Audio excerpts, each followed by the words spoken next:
영축 이동을 해서 성 김대건 안드레아와 성 정화상 바오로 또 동료 순교자들 대축일 인사를 지냅니다. 오늘 복음은 루카 복음입니다. 예, 복음이 짧습니다. 이 앞쪽에 보면 예수께서 누구든지 내 뒤를 따라오려면 자신을 버리고 날마다 제 십자가를 지고 나를 따라야 한다. 이런 표현을 하십니다. 여기 보면은 이제 자신을 버리고 이런 표현이 있어요. 그러면 자신을 버린다는 말이 뭔가? 여러분들 이 표현은 다른 종교에서도 표현은 좀 달리 하지만 비슷한 이야기들을 합니다. 예를 들면 불교에서는 무아라는 개념이 있죠. 무아. 내가 없다라는 거죠. 그러면 내가 없다는 건 뭐냐? 그냥 일맥상통하잖아요. 나 자신을 버린다. 이런 표현하고 좀 일맥상통해요. 근데 무아든 나 자신을 버린다라는 말이 과연 무슨 뜻이냐? 그러면 이것이 이제 아주 직결되는 이야기가 뭐냐? 사랑이에요, 사랑. 쉽게 얘기하면. 우리 예수와 관계된 모든 종교에서는 이 사랑을 강조하죠. 사랑은 제가 뭐라 그랬죠? 기억나시는 분? 사랑은? 그리고 사랑은 기쁨의 원천이다 이거예요. 그러니까 우리가 기쁘고 행복하려면 사랑을 해야 된다는 거예요. 사랑 안 하면 안 기쁘다는 거야. 쉽게 얘기하면. 그러니까 사랑은 기쁨의 원천이고 사랑은 주는 것이다. 그러니까 준다고 했을 때 내가 가진 모든 것을 주니 나 자신을 버리는 거나 마찬가지죠. 그죠? 그리고 또 무아라는 개념과 상통한다. 물론 그것이 조금 더 영성적인 얘기를 더 할 수 있겠지만 쉽게 얘기해서 그렇다. 어려울 게 하나도 없다. 근데 우리의 모습을 보면 내 자신을 버리거나 그죠? 내 것을 주려고 하기보다는 실제 일상 안에서는 또 경쟁을 해야 되고 살아남아야 되고 그죠? 어떻게 하면 이 경쟁에서 이겨낼까? 또 어떻게 하면 이겨서 더 이 자본주의 사회에서 좀 더 많은 자산을 늘리고 그죠? 내 한 몸 어떻게 좀 편안하게 살까? 여기에 우리가 경주를 하게 된다 이거죠. 완전히 반대 방향으로 가고 있다. 그렇게 만들어요. 또 이 자본주의 사회에서는 그것 자체가 그렇게 하는 것 자체가 죄도 아니야. 그러니 지금 이 예수께서 말씀하시는 것 자신을 버리고 또 날마다 제 십자가를 지라. 십자가는 또 뭐야? 십자가 그러면 일단 쉽게 이제 고통의 상징 아니에요? 내 자신을 버리고 고통스럽게 나를 따라오라는 거예요. 그러면 이걸 누가 그걸 따라가겠어요? 쉽지 않습니다. 그러나 이 길이 바로 기쁘고 행복하게 사는 길이라는 것을 예수께서 말씀하시는 겁니다. 그래서 이거를 그럼 어떻게 실천을 할까? 이걸 여러분들이 이제 고민하고 또 내 지금 현재 생활에서 아주 적절하게 맞춰 살아가야 된다라는 것이죠. 제가 지금 적절하다는 표현을 썼어요. 왜냐하면 자본주의 사회에서 먹고 살아야죠. 어떻게 해. 그러니까 경쟁하고 돈을 벌어야 돼. 그건 맞아요. 안 그러면 누가 나를 어떻게 돌보겠어. 그죠? 그러니까 이 사회의 그 규정된 약속에 의해서 내가 일을 해서 땀을 흘려서 일해서 벌어먹고 살아야 되는 건 맞다. 그런데 그러면 이제 그 적절하다는 표현이 뭐냐면 아주 적절해야 된다는 것은 내가 먹고 살고 또 예를 들어서 내 가족이 있거나 앞으로 여러분들 아직 젊으니까 성가정을 이룬다거나 그러면 그 가족들도 또 먹여 살려야 되겠죠. 또 아이들이 생기면 교육도 시켜야 되겠죠.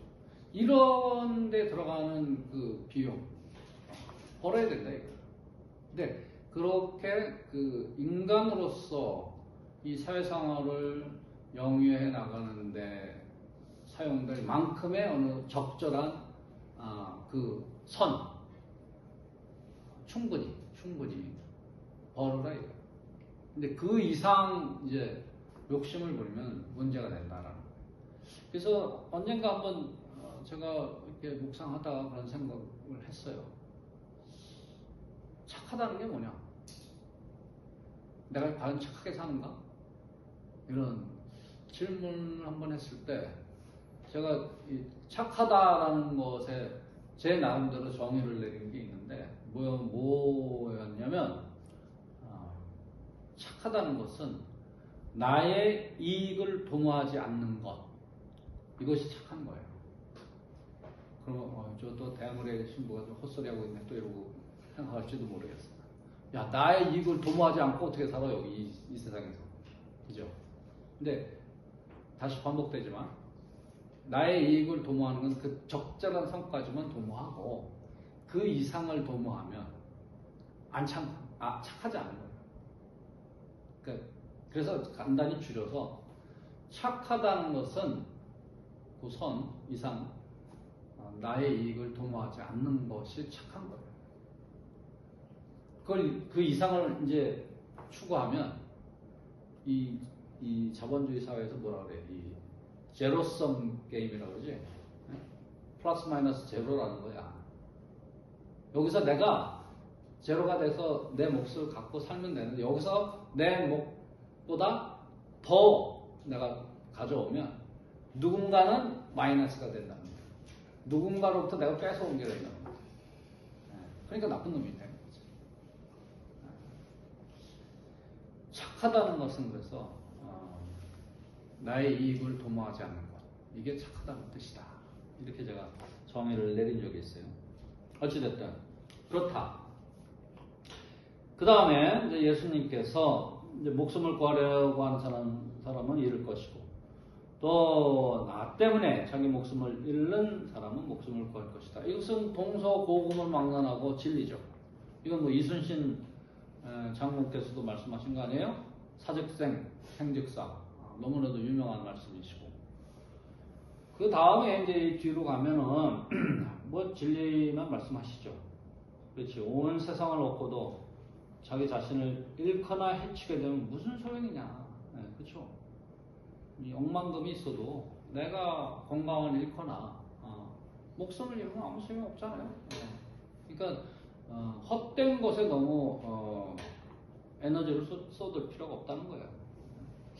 언젠가부터 그랬어요. 우리 사회가 좀 발전하면서 저녁에 있는 삶 이런 단어도 나오고 그게 뭐냐면 야, 나 저녁 때까지 일해서 돈 더 버는 거 싫다. 돈을 조금 덜 받아도 난 저녁이 있는 저녁 시간 4시간을 갖고 싶다. 이런 거거든요. 그러니까 맞아요. 우리가 일하는 이유가 뭐냐.